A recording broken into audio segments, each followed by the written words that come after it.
Hello, this is the Global News Podcast from the BBC World Service, with reports and analysis from across the world. The latest news 7 days a week. BBC World Service podcasts are supported by advertising. This is the Global News Podcast from the BBC World Service.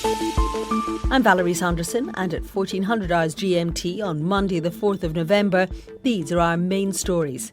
India's top court criticises politicians for failing to tackle toxic smog in the capital Delhi.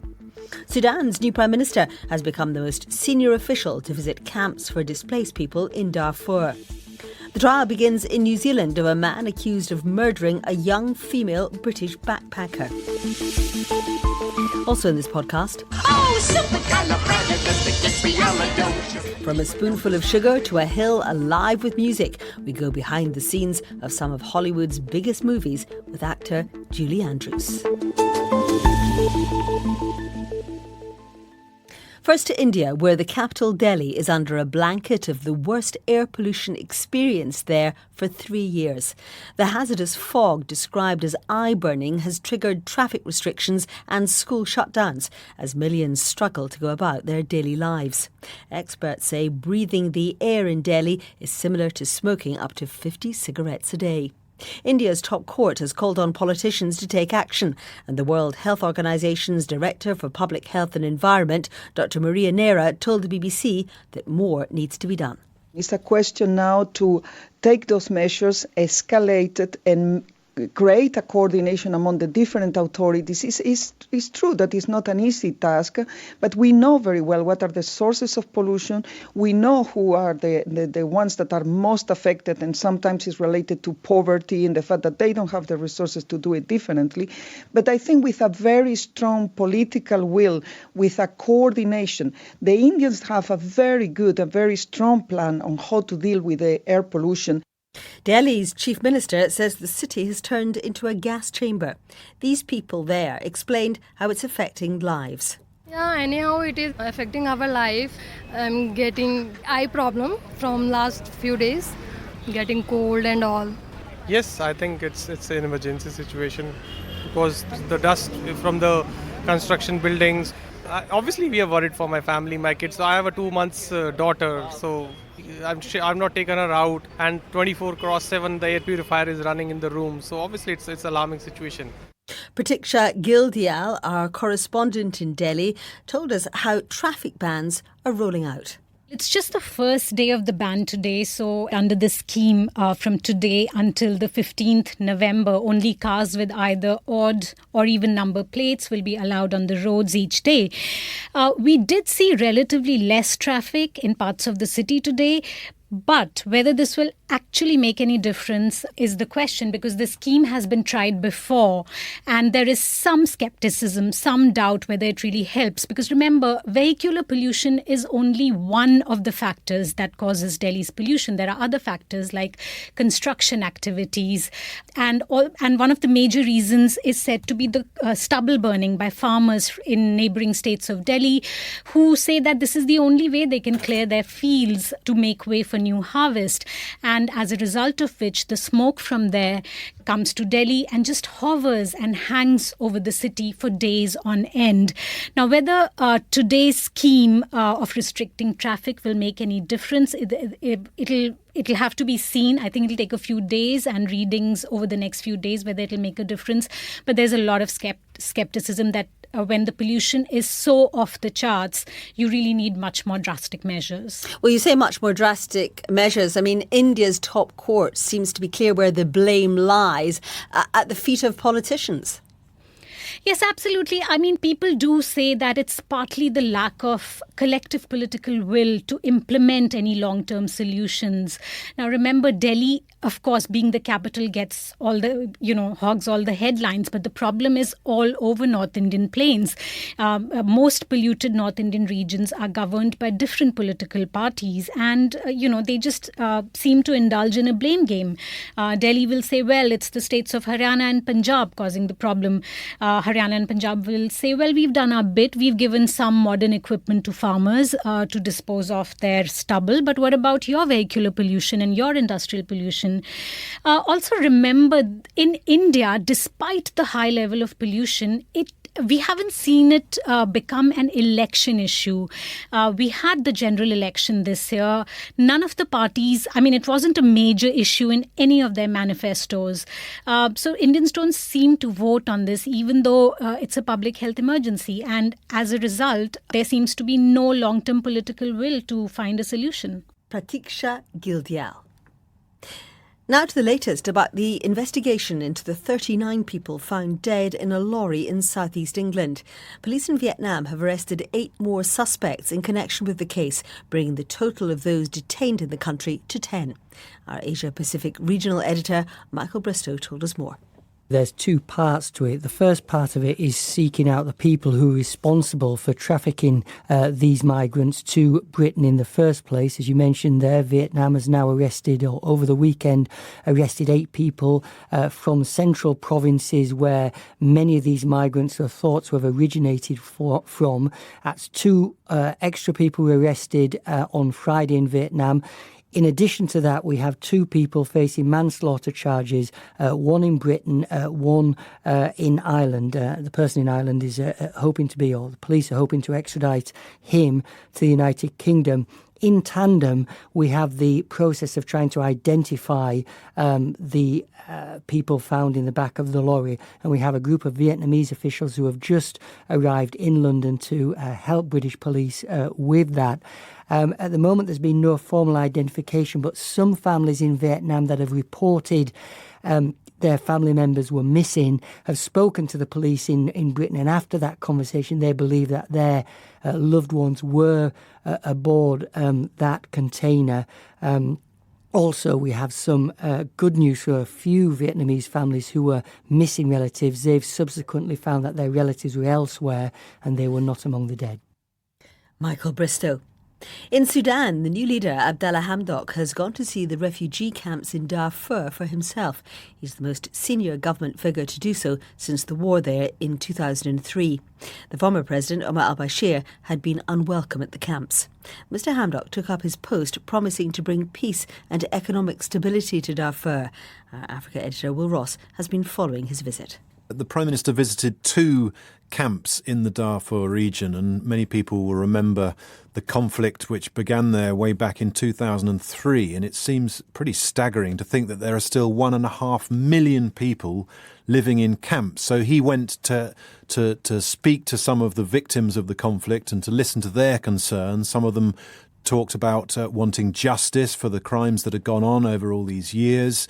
But he promised that he and his government were going to work to ensure that there was lasting peace and the economy could be rebuilt. In other words, you can have a normal life again. That's what we're going to try and sort out for you. And the reason it's so significant is that because the former president Omar al-Bashir was so hated there in Darfur because he was accused of being in charge, basically of a campaign where ethnic cleansing was used to put down a rebellion and terrible atrocities were carried out against entire villages. He was so hated he couldn't even step foot in these camps. So it's significant that Abdallah Hamdok has gone there in person and he's been welcomed in the camps themselves. But I suppose what they'll want is action next. They want action. Obviously, the key thing for them is to get out of the camps, and that will be a monumental task because some of the land that they ran away from, the villages they ran away from, has now been seized by other groups. So there's a huge land problem to sort out. But as I mentioned, some of them also calling for justice and even saying, we want the former president, Mr. Bashir, to be held to account for the war crimes. That, it seems, is unlikely to happen, partly because there are very key figures who are still important in Sudan, who were part of Mr. Bashir's security apparatus, including one man known as Hemeti, who is some people think is the most powerful person in Sudan now. He was in charge of the militia, the Janjaweed militia, that carried out a lot of those atrocities in Darfur. Will Ross. As wildfires rage once again in California, the governor of the western US state has brushed off renewed criticism from President Trump over his handling of the situation. Mr. Trump is threatening to withhold federal aid to California, blaming the fires on what he said was Gavin Newsom's mismanagement of its forests. Peter Bowes reports from Los Angeles. Donald Trump's claim that California's governor has done a terrible job of forest management reflects an ongoing hostile relationship between the president and Gavin Newsom. According to Mr. Trump, the governor should be cleaning the forest floors, regardless of what his bosses, the environmentalists, demand of him. Mr. Newsom responded with a pointed tweet of his own directed at the president. "You don't believe in climate change," he says. "You are excused from this conversation." Several of this year's major wildfires have burned in parts of California where there are no forests. Peter Bowes. A man has gone on trial in New Zealand accused of murdering the British backpacker Grace Millane, who went missing in Auckland while travelling after graduating from university here in the UK. Her body was found in bushes near a tourist area. The killing shocked New Zealand and sparked intense debates about violence against women. Annika Smith from Radio New Zealand has been updating Nick Qureshi on the case.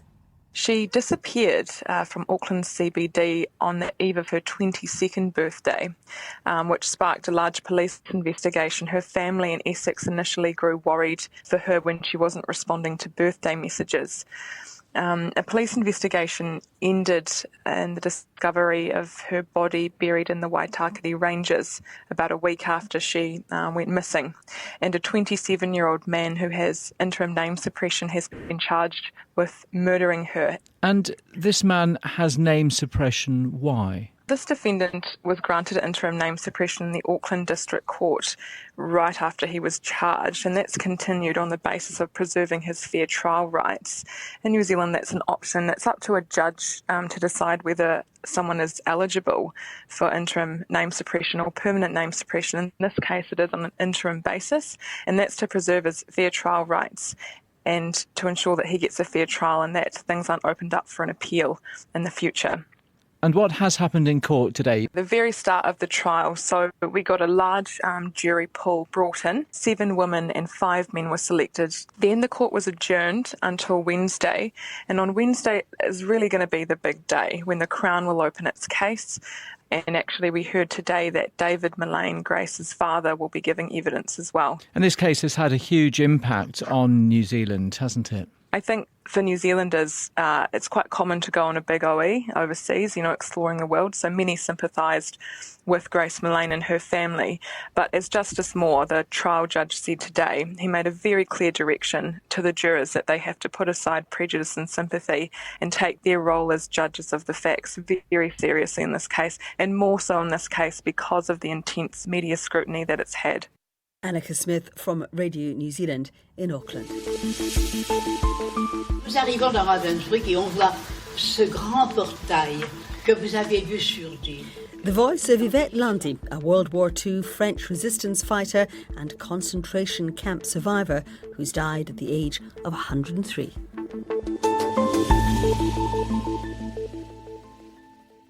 Europe's largest budget airline, Ryanair, has reported profits of €1 billion for its half-year results, but it's treading carefully when it comes to future predictions. That's partly because the company bought a fleet of Boeing 737 MAX jets, which were then grounded after 2 deadly crashes. The Ryanair chief executive, Michael O'Leary, has been speaking to the BBC about the impact that has had on his company.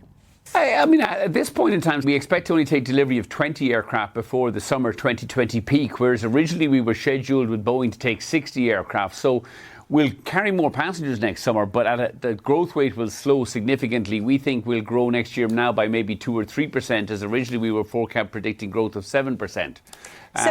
So what's this going to cost you, do you think? And will you be pursuing Boeing for some sort of compensation? Well, I mean, the dialogue with Boeing continues. I think there will be some costs that we will have to recover from Boeing. We're working closely with Boeing and with EASA, the regulator here in Europe, to ensure that the MAX is back flying, hopefully well in advance of summer 2020. But the date keeps moving backwards. I mean, we originally were expecting to get our first aircraft in January of next year. Now it's back to March, maybe April. And there's a real risk we might not have any of these aircraft in time for the summer 2020 season. We've been closing bases this winter in the Canaries, some bases in Germany, because we're short of aircraft for next summer. Even if we get the 20, we're still down 30 or 40 aircraft. I think it would just, if we get none of these aircraft in time for next summer, it just means slower growth. But slower growth and less capacity means, unfortunately, higher airfares. Which would be bad for our customers in the short term, good for our shareholders, but we would prefer to continue to grow by lowering airfares. At some point in time next year, the MAX will go back flying. It's a perfectly safe aircraft. It's a great aircraft. It carries 4% more passengers, but it's 16% lower fuel. And in a period of, concern about the environment, any investment we can make that will significantly reduce our fuel consumption is good for our profits and good for the environment as well. Ryanair Chief Michael O'Leary speaking there to Sally Bundock. McDonald's global chief executive Steve Easterbrook has been fired for having a relationship with another employee. The British businessman, who's based in the US, told staff that he'd violated the company's rules. The fast food company, like many US employers, doesn't allow managers to have romantic relationships with direct or indirect employees. The newsroom's Charlotte Gallagher reports. In an email to staff, Steve Easterbrook described the relationship with an unnamed employee as a mistake. Even though it was consensual, the board of McDonald's said it violated company policy. Steve Easterbrook was hired as chief executive in 2015 and has been widely credited with turning around the company's financial fortunes. The value of shares more than doubled during his tenure. He remodelled the business, striking a lucrative delivery deal with Uber Eats and installing digital ordering kiosks in restaurants. Although last month the company missed Wall Street profit estimates for the first time in 2 years. The Me Too movement has led to increased scrutiny of powerful businessmen, and Steve Easterbrook isn't the first executive to be forced out because of a relationship deemed to be inappropriate. Last year, the former chief executive of Intel, Brian Krzanich, resigned for the same reason. Charlotte Gallagher. Tributes have been circulating online for Yvette Lundy, a well-known member of the French resistance and a Nazi concentration camp survivor who's died at the age of 103. She passed away on Sunday in the northern French town of Epernay, where the mayor paid tribute on social media, saying Miss Lundy represented the honour of France during the darkest hours of our history. Miss Lundy famously said of her experience in a concentration camp, "You're like a hole full of emptiness. And if you look around, it's more emptiness." Here's our reporter, Kate Gregan. Nous arrivons dans Ravensbrück et on voit ce grand portail que vous avez vu sur dans des livres. Arbeit nach Reich. That was Yvette Lundy describing her experience of arriving at the Ravensbrück concentration camp in Germany in 1944. As a resistance worker in occupied France in 1940, Ms. Lundy began supplying forged papers to Jews, men fleeing the Nazis' forced labour programme and escaped prisoners of war. But 4 years later, at the age of 28, she was arrested by the Gestapo, the secret police of Nazi Germany, and transported to Ravensbrück, a camp near Berlin specifically for women, where between 30 and 50,000 people died. Over the years, Ms. Lundy spoke of the dehumanisation she experienced there.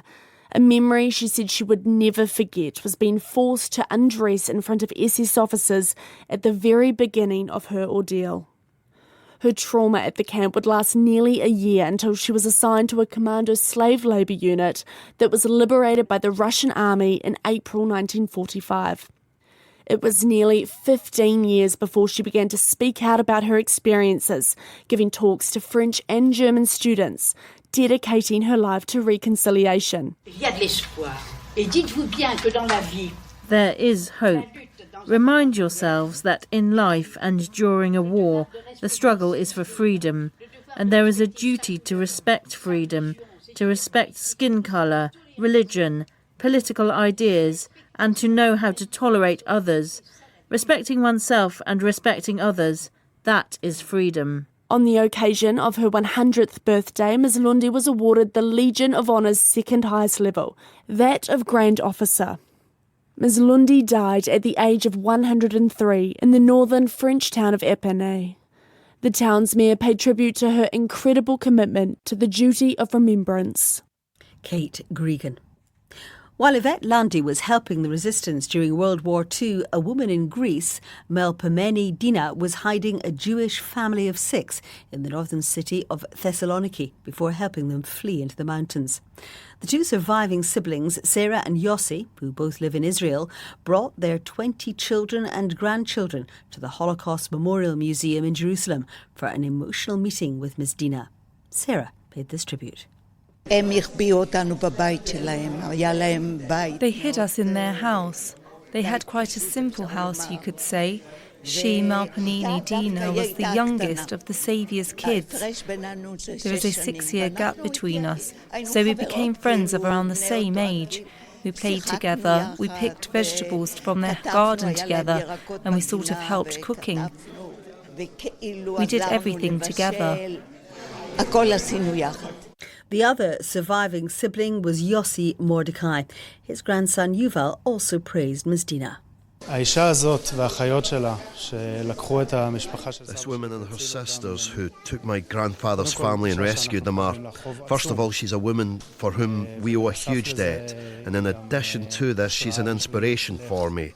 Her character is of heroism and courage, and also of simple humaneness, a humaneness that stands against the most horrible evil ever and simply looks at its face and prevails against it. Yuval Mordecai, the grandson of a Holocaust survivor. It is 55 years since the actress Julie Andrews made her Hollywood debut as the nanny in the musical Mary Poppins. She went on to have many successful roles, including playing Maria von Trapp in The Sound of Music. Now, the 84-year-old Oscar winner has written a book about her early career called Homework. She spoke to Nicola Stanbridge.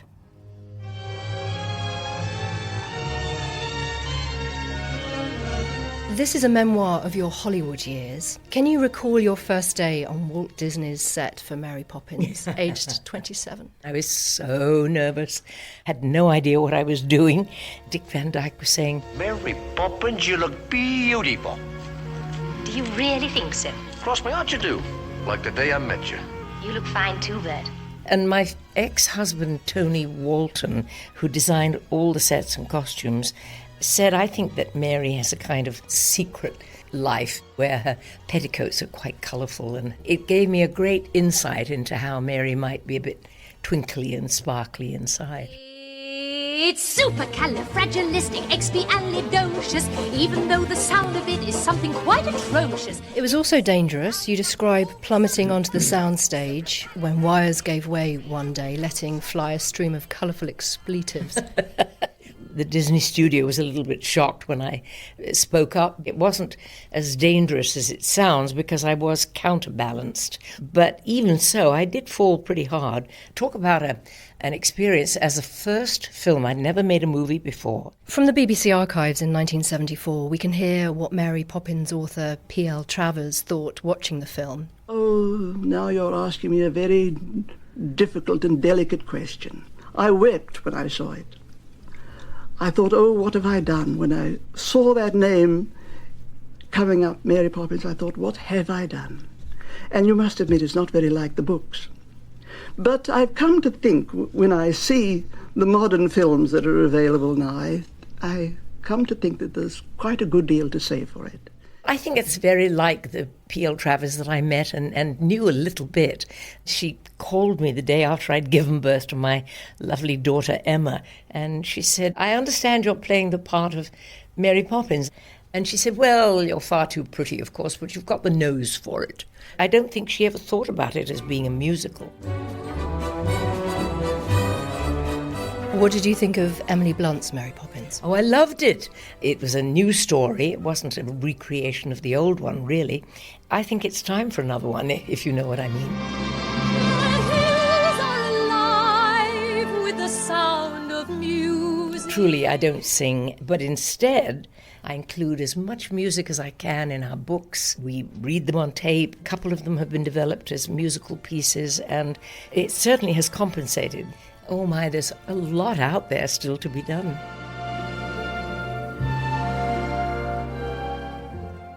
Julie Andrews ending that report, speaking about her children's books.